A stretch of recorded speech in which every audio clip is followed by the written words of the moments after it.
All right, it's time to talk with our featured guest, Dr. Melissa Torres. Dr. T, how's it Dr. going? T. When did that start? Here, actually, at my startup practice, my front desk and my team members, they call me Dr. Torres, but sometimes just for short, they're like, Dr. T, we're ready Yeah. for you.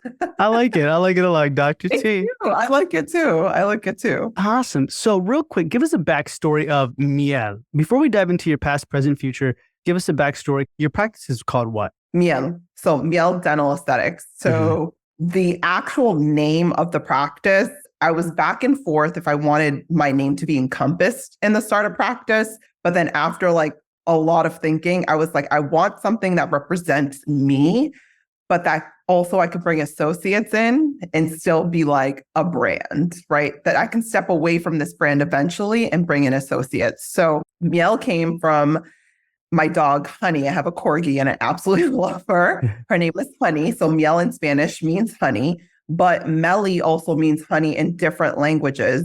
So Melly, miel, honey is all encompassed and it represents me. It represents the brand Miel Dental Aesthetics. So that's how I came up with the name. I like that. So, if somebody were to ask, hey, Mel, do people call you Mel?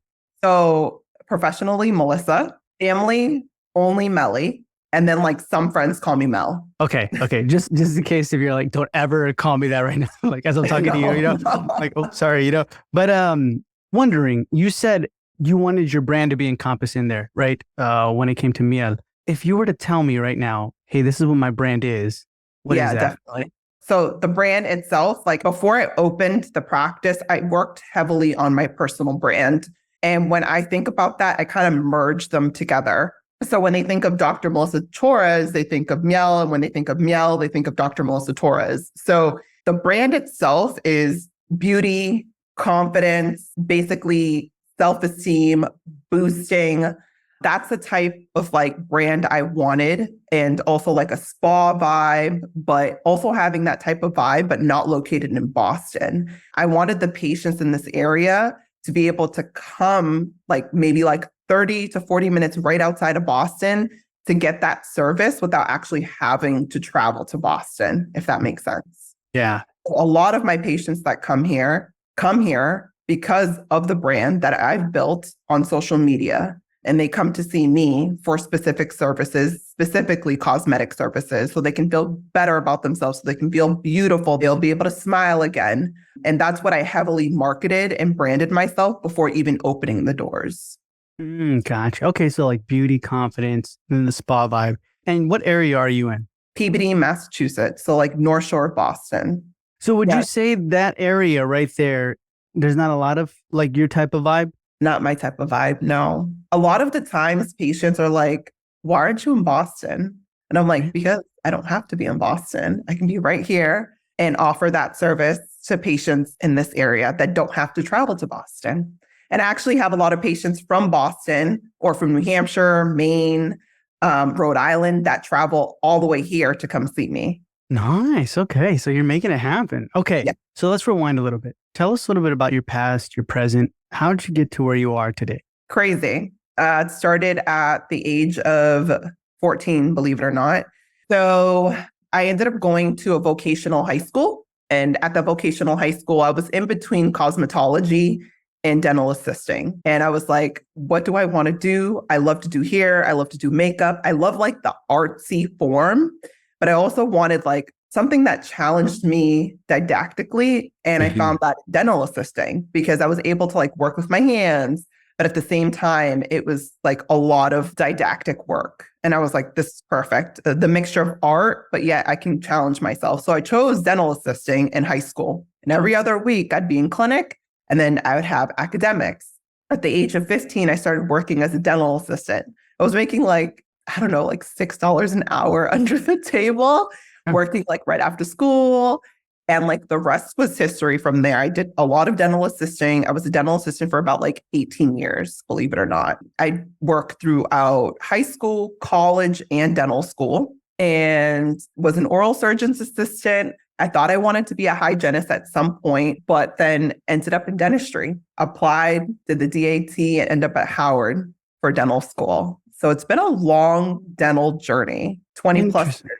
Why did you apply and not stick with like hygiene? You know what I mean? I'm going to be honest. So I applied to hygiene and I got waitlisted.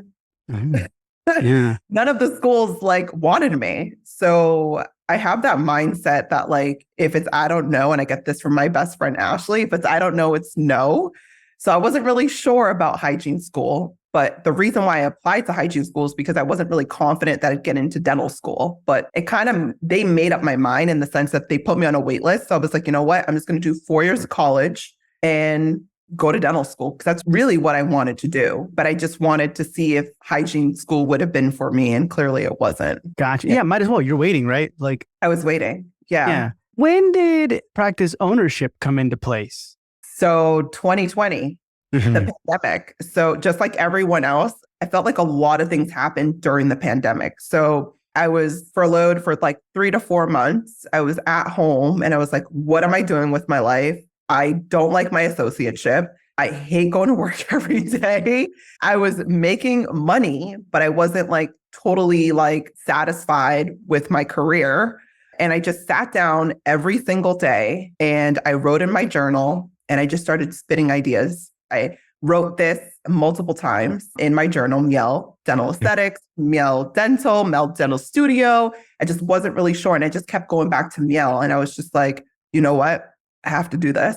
I have to open my own practice. So I started writing out like every single detail, what I wanted the space to look like, how many operatories I wanted. Am I going to hire a consultant or am I going to do this on my own? Do I need to look into loans? All of those things just came out of 2020, which is insane. And I still have that journal with all my ideas, the floor plan, what I wanted the space to look like, everything. I drew everything out. Why did you start writing in a journal in the first place? Mindset.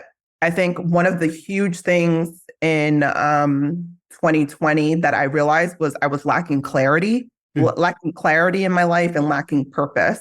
I felt like I wasn't really fully satisfied with my career. And I've been in dentistry for so long. I was doing a lot of quadrant dentistry. I would see 28 to 30 patients a day. It was kind of like, it wasn't a DSO, but it was kind of like a privately owned DSO, like the way it was working. And I just felt like I was really burnt out. And I just really was really unhappy with dentistry. I didn't want to be in it anymore. And I was like, what am I doing with my life? So I started journaling like affirmations. What am I grateful for every day? And then I started doing a lot of personal development. So that's why I started journaling. Interesting. I like that. Yeah. Whenever we feel that feeling of burnout, I guess it's good. When did you start noticing like clarity was the issue? The clarity that was the issue. I feel like I started noticing that during that period of time that I was home and I was coming during COVID. But before then, I was coming home and I was just like always complaining about work, about the associateship.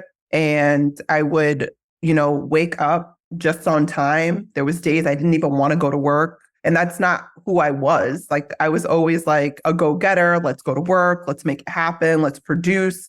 And I kind of lost that. And I felt like along the way, I lost myself. I lost clarity. I lost purpose.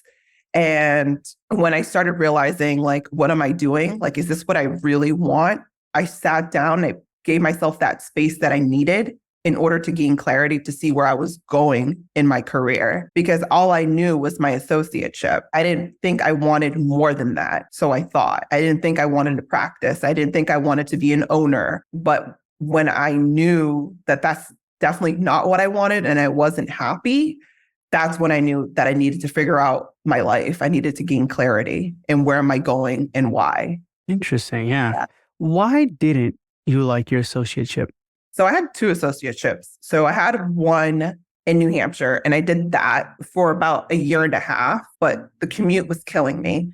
I really liked the associateship because it was like implant placement, extractions, a lot of fixed, but the commute was just too much. So then I ended up coming to Massachusetts and staying in Massachusetts 4 days a week at that associateship for 6 years. And I would say that the one main thing that really drove me not to like the practice that I worked for was the culture. I feel like it was just really toxic. And I'm not saying like the people that I worked for weren't nice, But I mean, you get one bad apple, that can just ruin the entire culture of the practice. And I didn't feel like I was very happy there. And when I come here every single day to work, my team, because I created that culture, it's like, I don't feel like I don't want to come to work. I'm happy to come to work. And I'm happy that my team is happy to come to work because they verbalize that as well. Interesting. Yeah. Can you give us kind of like a outline for us that are listening, right? Like what was so toxic about the culture? Like, can you pinpoint like, this is what they did, this is what they were saying, what was happening,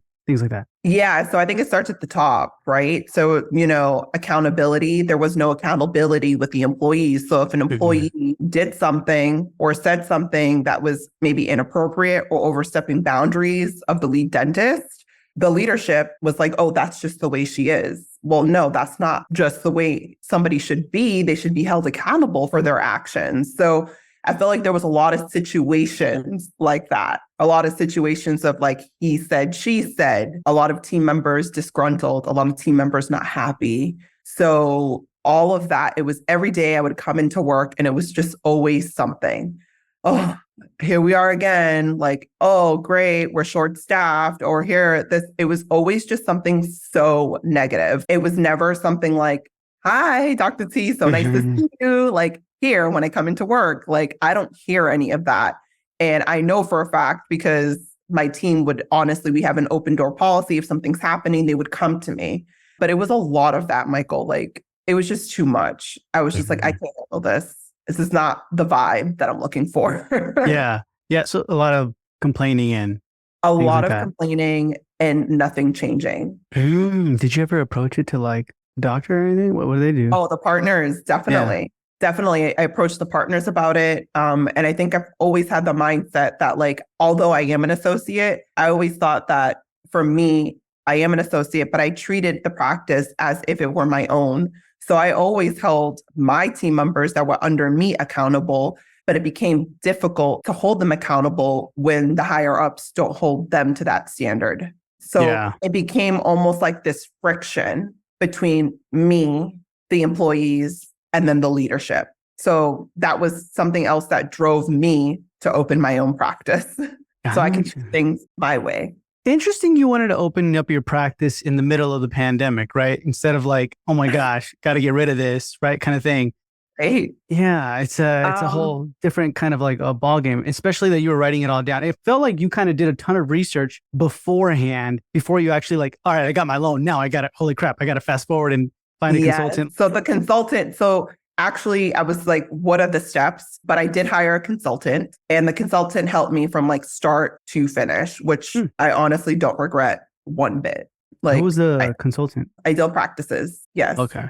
Did you get like a specific package from them or do they have packages or how does that work? So was it 20? There was only one package. I don't know if they have multiple packages now, but the package that I got basically, so from start to finish, they help you with like finding a loan provider, they help with the budgeting, they have a person that helps with the real estate.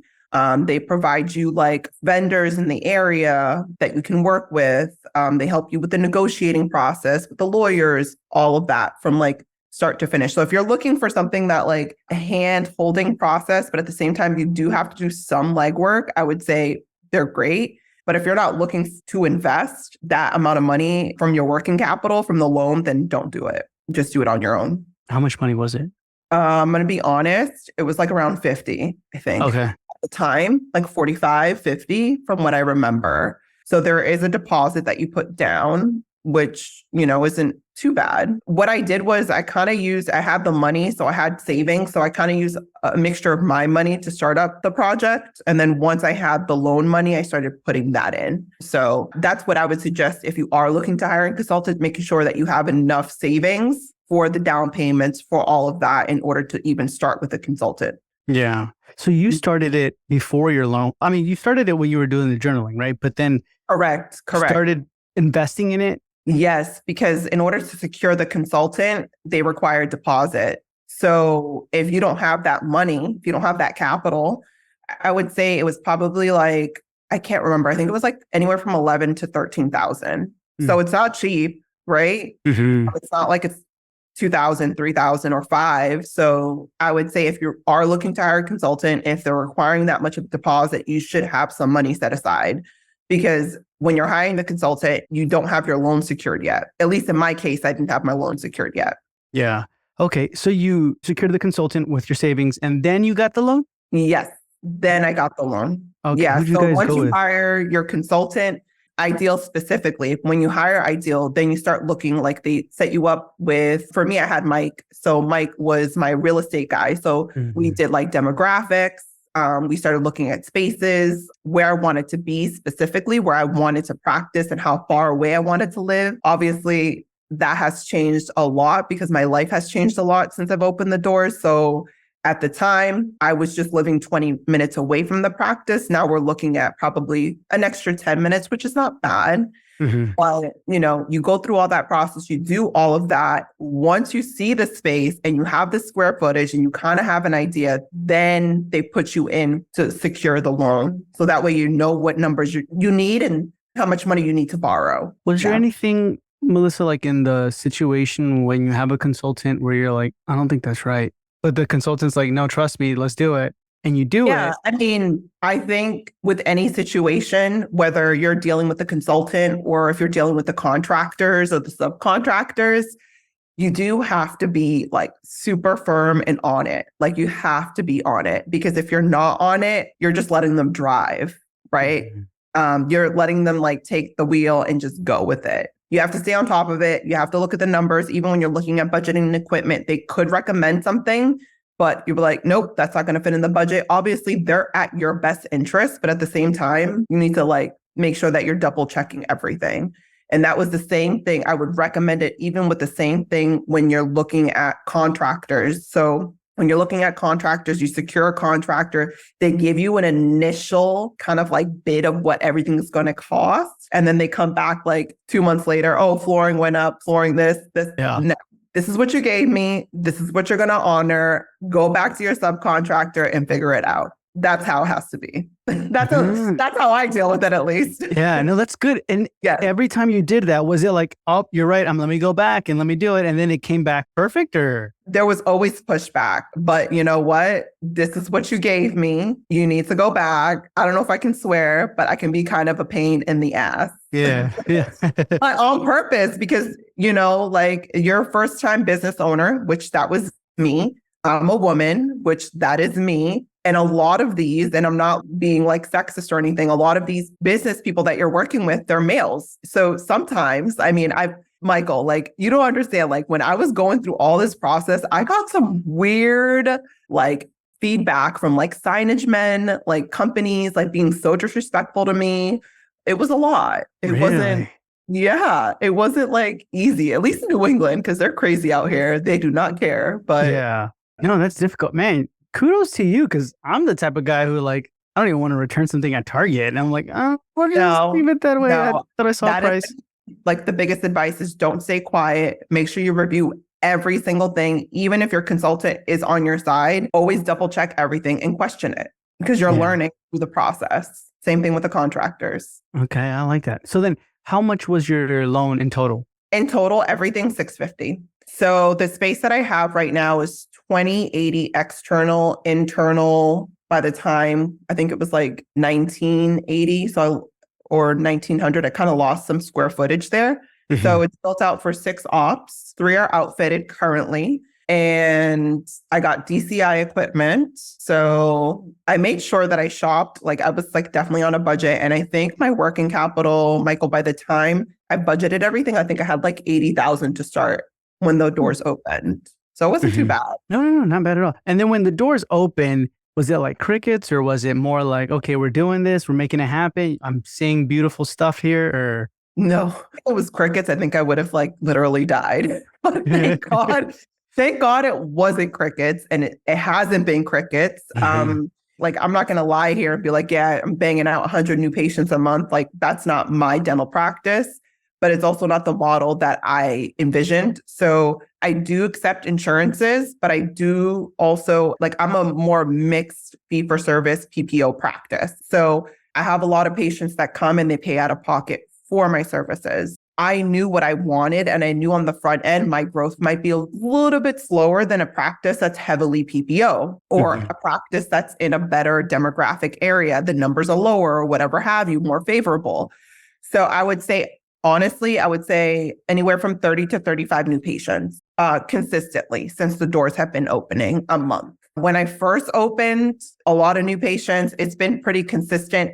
I mean, September was September. I didn't really Mhm. have that many patients, but it's been pretty consistent. So I cannot complain, but I am looking for that boost to happen at some point. Gotcha. What'd you do before you opened the doors to make sure, you know what I mean? Like on day one, boom, people were Day walking one, in. boom. Yeah. The one thing that honestly helped me was just building that personal brand, like being present on social media consistently. So at my associateship, that was another thing that like they did not like, that I was branding myself separately from their group, whatever have you. I was Yeah. bringing money, I was bringing in patients for them. But, I built my own website. I branded myself. I had my own logo. I would post pictures of my before and afters on my Instagram. And that literally just brought a following. And it just kept growing and growing and growing, and just kind of creating that like sense of urgency or sense of like, I want that and I want to see her. And I don't care where she is, I'm going to come see her. So Mhm. that's the type of personal brand I started at the associateship. So patients started coming through the doors. And then when I left my associateship last year, I decided I'm quitting. I'm going straight into this. I started building I'm opening my own practice, follow me on the construction journey, joined the VIP wait list. And it just started there. And I kept going and I kept going. TikTok and Instagram are my best friend. Okay. So advice for people is start the personal branding now. Oh, absolutely. If you haven't started personal branding yourself, you're late to the game. That's my Interesting. opinion. Yeah. That's how a lot of patients that come through the doors, like my front desk asks, how did you hear about us? Instagram. How did you hear about us? TikTok. How did you hear about us? Oh, my friend told me about you on Instagram. So that's Mhm. mainly where they're coming from. And when I first opened my doors, I had zero marketing, like no marketing ad dollars. I mean, like no Google ads, no nothing. Mhm. So yeah. So it's all been through prison. Nice, Melissa. That's awesome. Throughout this process, I guess throughout your startup process till today, what's been some like the best companies you worked with and the worst companies or the ones that just didn't vibe with you? Let's see, best companies that I work with. Okay, so let's start off with my consulting team, because I feel like if I didn't have my consultant team, I wouldn't be here today. Mhm. So Ideal Practices, thank you. Shout out to you guys. My other best company that I absolutely love was my design girl. I freaking love her. Her name's Cheyenne. She helped me design the entire practice, and she's based out of Ohio.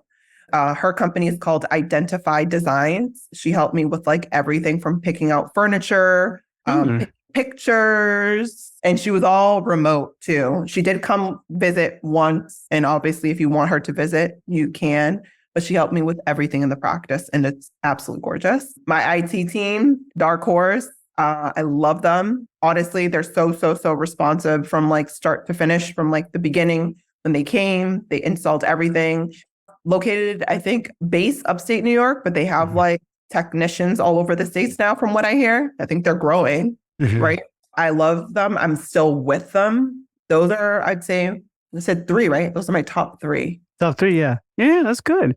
Dark Horse, why are you still with them? Like, are you still on the initial package? Even still on their initial startup package. Yeah, their initial startup package. I feel like anytime there was some issues I was having initially with, I can't remember. It was my Cisco something. I don't know if it was Mhm. not the server. I think it was the router. I was having some issues with that, and my Wi-Fi kept going up, and they finally helped me with that. I haven't had any issues at all with like basically any IT issues, but I do keep them because they've been super reliable from the beginning. For me, I think the pricing is worth it, because if something were to go wrong, I know that I can depend on them.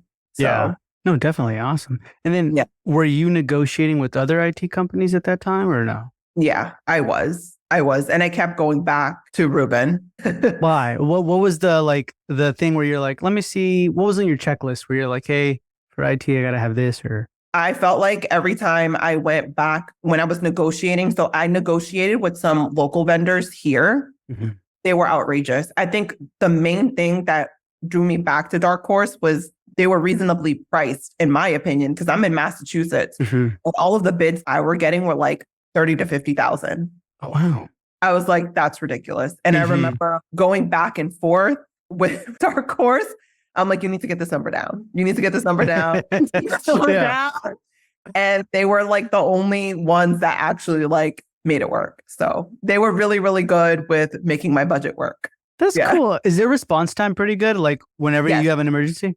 Yeah. So they have like in the lower right corner of each computer, you can just like create a ticket, like a submitted ticket, and they get right back to you via email and then they call. Depending on the priority, right? If it's something like, oh, change an email, they're not going to get right back to you. But if it's something like my server's down or something, my Easy Ray is not working or my sensor's not working, they're going to get right back to you. Awesome. Okay. So then those are the companies that you say are the best, right? Yeah, I would say those are the best companies that I worked for. I mean, that worked for me. Yeah, that worked that you're currently That are with right working now. for me. Yeah. The worst ones now. The worst ones. Or maybe ones that just didn't, you're like, this is not a good partnership. So I wouldn't say the worst ones because I'm trying to figure out like which ones I'm still not with. Like, let's try to see. Hold on. So what other vendors are there? So there's a ton. Like, I don't know. It depends on like third-party softwares. If you use any of those, review companies. It can even be like, I don't know, whatever, contractors. Well, because like, I feel like every company that I worked with, I actually liked because I vetted them out. Like, so Casper, I use Casper, love Casper. I have Open Dental, love Open Dental. I'm trying to think of what else, what other vendors that you usually start off with. So my marketing team was Transcendental. I love Transcendental. So they actually helped me with like all my business cards and everything like that. Love Nicole. Full disclosure, love her, love the company, but we're no longer with the company. I actually don't have a marketing team right now. Everybody's gonna call you right now. Hey, do you need to watch the You know what's really funny is that I have like I'm really like kind of like I'm like a very boutique-y practice, but I'm very like lean. Like I kind of leaned out the practice. So that's good though.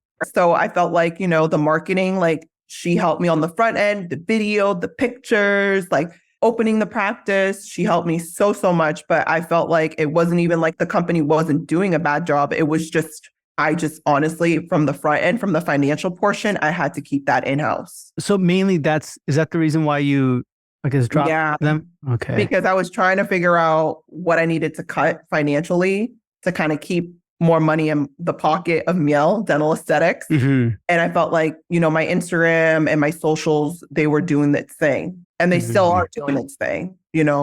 Financially for the business just didn't make sense. So why do you feel like you needed to start, I guess, cutting down? Did you feel like you're hitting a point where you're like, oh my gosh, my bottom line is way too high? Or are you struggling or what? Why? No, I think it was just honestly, my father, he's very business savvy. And I sat down with him and a startup is a startup, right? Usually startups don't really profit, right? Or even break even. Can take months, it could take a year, it could take 2 years. And I knew what I wanted within the practice. I knew that I wanted to either break even or start profiting like quickly. So month 1, I broke even and I've been breaking even and profiting pretty much almost every month. I'm going to be honest. There was like, I think October and maybe September, that was like maybe negative 2,000, like maybe that, but most months. Yeah. So I start looking at the numbers, starting cutting down where I need, like I have a budget for like every single thing within the practice. And it's more just so that I'm working smarter and making sure that I can grow this practice quicker. Yeah. So, okay. Interesting. Okay. So those were the companies. And then right now, currently, how many employees do you have? I have 1, 2, 3, 4. Okay. 4. And their positions are what? Yeah. So I have 2 dental assistants. I have 1 front office and I have a hygienist. And then I have a corgi. She comes in sometimes. I need the corgi. How'd you find the employees? I found my employees. So let's see. Okay. I found my assistant Jen on Instagram. So she was on my VIP wait list and she wanted to become a patient. Okay. So she applied for the position for front office. And, I saw her demeanor, I saw her drive, and I was just like, honestly, you're so calming. I want you in the back with me. I was like, I need you in the back with me to be my assistant. She had no experience, Michael, zero experience. Her major is marketing. Oh, nice. So I hired her on a whim, no experience. I was like, I'll train you from scratch. She was like, okay. So done deal. My front desk, I hired a very experienced girl. And I absolutely loved her. I offered her here in Massachusetts, front desks are like asking a lot of money. So I had offered her on the higher end, the higher 20s. And 2 weeks before opening, she quit. Are you serious? Oh my gosh. Actually, higher 20s is a lot, like at least for, like I never got that, but interesting. So you know what? It all worked out because it wasn't in the budget anyways. I don't know what I was thinking. So I ended up going back on Indeed and I found my front office on Indeed and she had no experience. I call her. I loved her, like the way she was speaking. She told me her background was nursing. So she was basically a nursing assistant. And I was just like, oh, she's compassionate and she's patient and she's nice. I was like, can you meet me right now for a front office interview? She's like, I'll be down there at Starbucks in 5 minutes. Okay. I met her. I was like, it's perfect. That night I hired her. She took the job, didn't know insurance, didn't know anything about dentistry. Only thing she had a background was collections. I was like, perfect. She could collect. That's all that matters. So both team members, zero experience, trained them at Staples, taught them teeth numbers. Taught them everything. And I was so stressed out, Michael, because I was like, how am I going to teach them everything? They don't know anything. It's 2 weeks before opening. I was like in a pure panic. And that's how I found 2 of my first employees. My third employee, Alec, I hired off Instagram. Instagram too. Wow. Yes. So his friend found me and then was like, you should DM her. She's looking for a second assistant. So he's a dental lab technician, but has history of dental assisting. So he does have background. So he does a lot of like my hands-on, like he does like all my night guards. He does the dentures, denture adjustments. He'll do like temporary veneers, temporary crowns. He does all that stuff for me. So it's really good. He's really, really hands-on. And then my hygienist is actually my cousin's wife. Oh, so nice. So she works here per diem whenever I need her. So it's nice. So if like the schedule doesn't fill for hygiene, she doesn't have to come in and she's okay with it. So I don't have to pay a hygienist to sit around and do nothing, which is really nice. So she's doing solid. Nice. Okay. So my overhead low. Instagram. No, that's good. That you're not stressing out about the hygienist and like filling up her schedule all the time, or what are you doing, kind of thing. Right. The employee who quit. Did you ever find out why she quit? What's really funny, Michael? She told me that it was life things, like her personal life, this and that, and that's the reason why she couldn't commit to the position. She emailed me like 2 months ago asking for the position. What did you tell her? No. It was filled. She's like, I was going through a really rough time in my life. I wasn't really sure, but I really want this position again. No. No, yeah. Good lesson for her, though. I mean, like, you can't just like, pop in whenever you want. Like, hey, I'm here. I want the job now. Sorry. No can do. Yeah, that's too weird. Interesting. Okay, so then we fast forward a little bit. Yeah. And you mentioned life has changed a lot since you opened your practice. Yes. Can we dive a little bit deeper into that? Yeah, of course. It's definitely something that I can talk about now. I would say it's been, oh my God, how many months has it been? March, June, July. It's almost like 8 months, I think. It's crazy. Oh, wow. And 8 months. I'm doing the math now. But my husband passed away unexpectedly in April. I opened March 8th and he passed away at the end of April. So it was crazy, Michael, because when I opened the doors, the practice was booming. Everything was great. Everything was just like out of this world awesome. And everything was going right. So I thought everything was going right in my life. Like I struggled for 2 years opening this practice. There were so many delays in opening the practice. And then all of a sudden, my husband gets really sick out of nowhere and then just passes away. And I think it was like I know it was the most terrible times of my life. Like I thought that I was going to lose the practice. I thought that like everything, like my whole world was just coming down on me. And I was like, how can I have something so good in life and then yet something so shitty happened to me at the same time? There was days like I couldn't even get out of bed and I just couldn't see the light. I took only 2 weeks off of work and I knew that I had to get back into work because if I stayed home, I would just be so depressed. I would say going back to that clarity and finding purpose is so important because I felt like, and I know this for sure, that if I didn't have clarity and if I didn't have purpose in my life, I wouldn't be where I am today. I wouldn't be here talking to you on this podcast. I'm telling you, Michael, it takes a lot and it does a lot. And it was very traumatic what I went through. And to be able to like get back into it and keep going, it's a lot. No, yeah. I mean, and I'm so sorry, but like, I can't say like, oh, yeah, I relate. You know what I mean? Because I can't, you know what I mean? Like, I have no idea how, when my wife died, it'd be it. So I guess going through those motions, what started helping you to get out of, and I know you're talking about like in the past you journaled, right? Or you probably still journal. I mean, like, was it hanging out with friends or what to you? Yeah. I mean, I'm going to be honest and I'll be transparent. Like therapy, I started therapy right away. Therapy sessions, I do them weekly. They're very, very helpful. And I think therapy just helps in general. Like if you have a really, really high stress life, and most dentists do, they're practice owners. There's a lot to balance. There's like family, there's the practice, there's stress, there's finances, thinking that you're not going to make payroll. There's so many things that could happen, and unexpected death. Like for instance, my husband, therapy helps. Therapy helps my family, my best friends. 3 of my best friends are dentists and they were all there for me. And through that process, Michael, you lose people too. You lose friends that you thought that would be there for you that weren't there for you. So I honestly think everything happens for a reason, good or bad, terrible as it sounds, but all of those things that I did to, develop myself, my mindset, the purpose and everything, obviously all aligns to today. Yeah.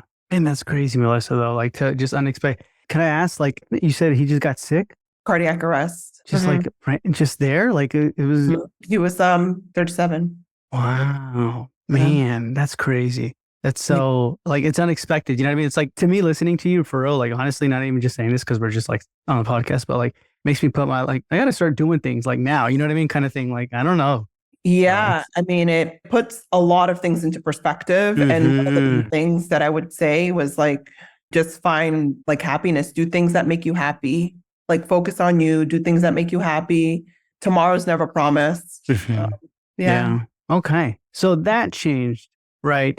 What else changed in your, I mean, not to say like what else, but like, you know what I mean? Like besides that, what else has been changing since you opened your practice? Yeah, I mean, a lot of things have changed.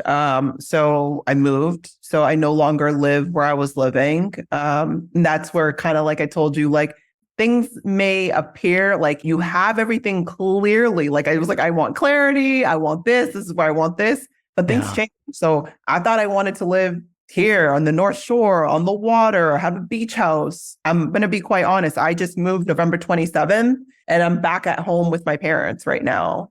I thought, like I said, Michael, I thought my life was going one way. I thought I was going, up and up, starting my own business, maybe get my own home. And I felt like at some point there are days still, Michael, that are very difficult. Like I look and I'm like, I feel like my life is going backwards, not forward. But I have to keep, thinking optimistically and positive that everything is going to get better. And I know it's going to get better. It's getting better every single day. Yeah. Why do you feel like that, Melissa? Do you feel like things are going backwards?